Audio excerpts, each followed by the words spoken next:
day everyone, my name is Richie P. Tabano, and in this video, I'm going to tackle about Region 3 or Central Luzon. So, come and join me and let us explore and see the beauty of Central Luzon. Region 3 or Central Luzon lies between Manila and Northern Luzon. It is composed of 7 provinces, 12 cities, and 18 municipalities. Its 7 provinces are Aurora, Bataan, Bulacan, Nueva Ecija, Pampanga, Tarlac, and Zambales. More than half of the population in Region 3 speaks Tagalog, which is attributed to the large Tagalog-speaking provinces of Aurora, Bataan, Bulacan, and Nueva Ecija. Kapampangan is the next most widely spoken dialect in the region, used by people from Pampanga and Tarlac.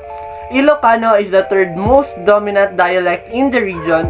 It is spoken in the provinces of Zambales, Northern Tarlac, and Northern Nueva Ecija, which are close to the Ilocano-speaking provinces of Pangasinan and Culieras. Kapampangan is known for talking loud when they are together. They enjoy listening to themselves and to the sound of their language. They love their language just like child's love for his mother. Kapampangan is also known for cooking, and Pampanga is the food capital of the Philippines. You can contest other claims, but this one is universally accepted. Regions are known for single dishes and desserts. Pampanga has a whole culinary delights from colonial to folk to exotic. Kapampangan is also known for being proud of their race. Call them conceited, call them rich, but they essentially believe that they are the first and the best and the most in everything. 80% of the population of Central Luzon is Roman Catholic. Other religions represented are Protestants, including Evangelicals, Islam, Iglesia ni Cristo, and indigenous people folk religions. There are also other denominations such as Jesus is Lord, Pentecostal Missionary Church of Christ, ang Dating Daan, Jesus Miracle Crusade, and others. Central Luzon has very diverse cultural heritage and colorful traditions, owing to the influence of the Spanish, American, and Japanese colonizers, as well as the presence of different ethno-linguistic groups such as Itas, Sambals, Kapampangans, Tagalogs, Ilocanos, and Pangasinenses.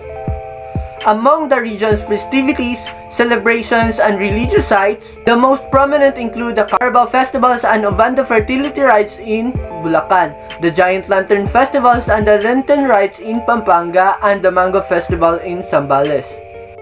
Central Luzon is also noted for products such as furniture, Christmas lanterns, jewelry, marble products, meat products, sweets, and delicacies. Centuries-old churches and central houses as well as historical monuments serve as landmarks that depict the rich cultural heritage of the region. Central Luzon is known for its popular foods like adobo in gata. Adobo in gata is originating from the Philippines. This variation on adobo is made with the addition of the coconut milk. The garlic and the chicken or pork are sautéed in oil covered with soy sauce and vinegar, simmered then mixed with peppercorns, bay leaves, and coconut milk. Sisig is also a popular Filipino dish made by boiling, chopping, and grilling parts of pig's head such as ears, cheeks, and jowls, which are seasoned with salt, pepper, and vinegar. The meat is combined with fried onions, sili, and chicken livers, and the whole concoction is traditionally topped with raw egg. Kare-kare is traditional Filipino stew consisting of meat such as tripe, pork leg, oxtail, goat or chicken, vegetables, and the thick, savory peanut sauce flavored with annatto seeds, shrimp paste, or bagoong is often served in the side in order to enhance the flavor of the kare-kare. Is traditionally cooked in a clay cooking pot known as palayok, and the vessel is also acts as a serving bowl once the dish is properly cooked. There are a lot of tourist destinations that you can find in Region 3. So here are some of the most famous tourist destinations that you can find in Central Luzon. We have Baler in Aurora, lined by beautiful palm trees and overlooked by majestic mountains off in the distance. The small town of Baler is a very laid-back place to visit, and the scenery on show is drop-dead gorgeous. Famed for its white sand beach and surfing spot that appeared in the iconic Apocalypse Now, Baler truly is a blessed when it comes to scenic settings. If you're up for some exploring, the surrounding area has some wonderful beaches and waterfalls. Next is the Ditumabo Mother Falls. Majestic to behold, Ditumabo Falls gushes forth from up high. The dazzling white of its water contrasts stunningly against the lush green of the rainforest that lies to either side of it. The impressive waterfall is also known as Falls since it is the largest and the grandest in the area. Next is the Mount Pinatubo. How inspiring to look at. Mount Pinatubo is a must visit when in Central Zone. While the majestic mountain volcanoes that the landscape are breathtakingly beautiful, it is the glimmering crater lake that lies at their heart that undoubted star of the show. There are a lot of animals that can be found in Region 3, including the giant flying fox and the golden crown flying fox that can be found in Subic Bay and Bataan. You can also find species of murid rodents, Rhinomus taplao and Apomus bronerum. 7 insectivorous bats were can also found in Mount Taplao, 3 of which are endemic to the Philippines: the yellow-faced horseshoe bat, large-eared horseshoe bat, and the orange-fingered mutis. In Region 3, 41% of its AD lands are agricultural plains with rice as the major crops. The region also produces corn, banana, fruits, and vegetables.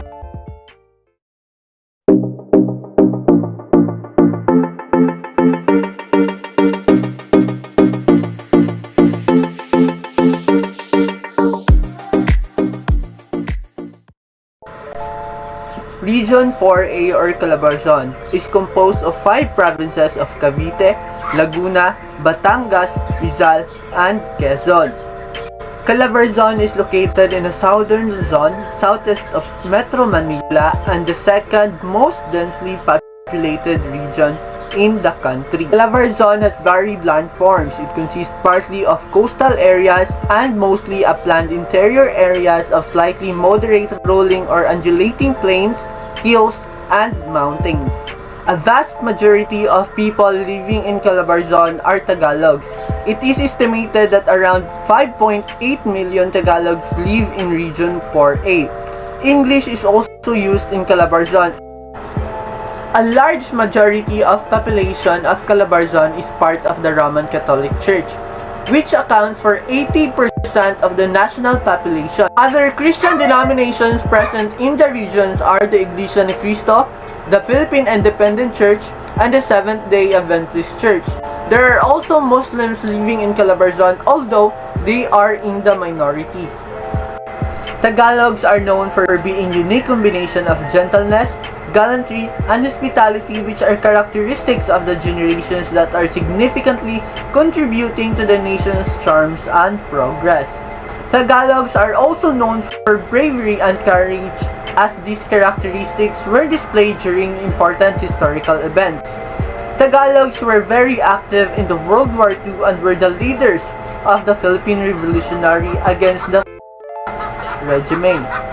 The spirit of bayanihan is another popular characteristic of Tagalog's community. Bayanihan derived from the word bayan, which means town, nation, or community in general. Literally means being bayan, referring to communal unity and cooperation. A big display of this attribute would be witnessed during fiestas and celebrations, or even funerals where neighbors, relatives, and friends help preparing food for the guests and make necessary arrangements. Region 4A or Calabarzon is rich in cultural traditions. Lag is known for embroidery, wood carving, and paper mache, locally known as taka. Quezon has harvest festivals and flamboyantly decorated houses. Rizal has artisan villages and art galleries. Calabarzon's staple food is the coconut. The coconut shaped the cuisine of its various provinces in dishes including buko pie, the coconut and custard in a flaky crust. There is even a local coconut vodka or known as lambanog. that features heavily in the region's celebrations. The Tagalog recipe of lechon kawali or deep-fried pork belly is also popular here as elsewhere in the country.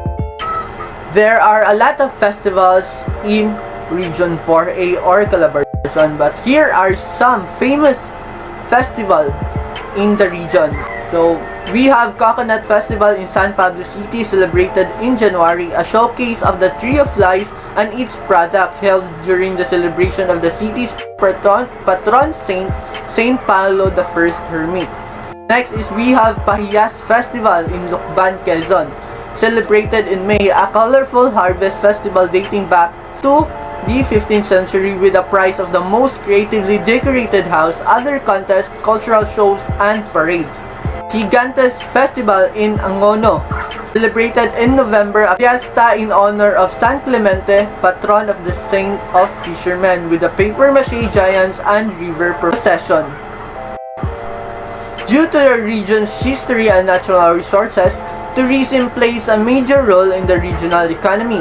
Cavite and Laguna are homes to various historical sites such as Rizal's Shrine in Calamba City, tallest statue in the world located in the Calamba City, and the Aguinaldo Shrine in Kawit, Cavite. In San Pablo, Laguna is famous for its 7 lakes, Pagsadyan for its majestic and world-famous waterfalls, and Taal Lake in the Batangas is also famous tourist destination. Tayaba City is also known for city of festivals and rest of the recreation destination of Quezon and the home of the finest lambanog. In Region 4A, especially in Catanduanes, Quezon, you can find a couple of animals just like chestnut Nunia, Asia glossy starling, Eurasian tree sparrow, lowland white-eye, olive-back sandbird, yellow vented bird, white-colored kingfisher, and among others. You can also find 4 species of plants that are rare and threatened, just like Rafflesia, jade vine, the Philippine orchid, and the species of conifer